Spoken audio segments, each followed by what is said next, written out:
Let's dive right into importing contacts. And by the way, this happens to be like the biggest LinkedIn cardinal sin, and I bet you have already committed it. Why? Because when you very first sign up for LinkedIn, like really just the first parts of establishing your account, LinkedIn is going to walk you through the steps of importing all your contacts. But it's not going to tell you why or how to do it right or what is actually happening when you do this. So let's take a close look at this. So when I'm referring to importing my contacts, I'm talking about bringing them in from my email server, whether it's Google or Yahoo or whatever the case may be. Come up to the top bar to the Shadow Plus person. Under growing my network, the last option is to add contacts.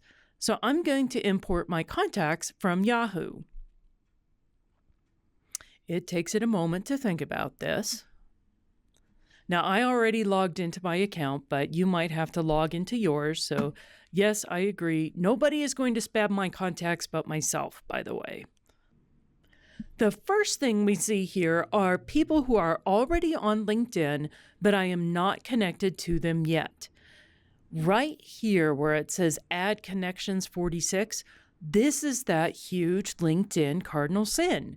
If you click on that tempting big blue button, it's going to send out that generic, boring greeting that we all hate. Now, you can go through this list, and if you check any of these people off, they will not get that invitation. However, you still don't have the option to change the message. In this case, I'm going to leave the imported contacts alone. I'm actually going to skip them. This next list is an even worse cardinal sin because these are people who are not even on LinkedIn yet, or at least they don't have a LinkedIn account associated with these particular email addresses. So if I hit that big blue tempting button, now I'm sending out that generic boring greeting to people who don't even know what LinkedIn is. Yeah, that's how you're going to spam everybody you know. And chances are you've already done it. So what can we do to stop this madness? Well, hit the skip button. You can still go ahead and import your contacts, just you might want to send them a message through your Yahoo or Google service first to say, hey, look, I'm just getting established on LinkedIn. You're going to see this boring generic greeting come from me. It is real. Please accept my invitation. And that's just about the only workaround you can do. There is another way to manage these contacts, by the way, and that's if you actually come over here to My Network. And here the button is to add contacts.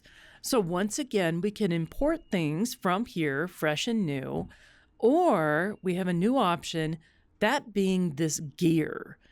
That gear actually allows us to manage our imported contacts. So say, for example, you have like a ex that you never want to be in contact with again, or a boss that was just, a manager from hell and you would rather never ever have to deal with that person again. You can do this to make sure you never accidentally send them a connection. So see how here the check button is on select all. If I scroll down to the bottom of the page, I can delete these selected contacts. In this case, it will definitely give me a warning. Hey, are you sure that you really want to do this? And yep, I really do. And I will delete them. I know this looks terrifying because it says the contact removal is going out. And you might think I just deleted all of my first degree connections. That's not what happened at all. If I come back here and look at my connections, I still have all of my connections. And by the way, I have over 2,000 connections, so I'm really grateful that they did not go away.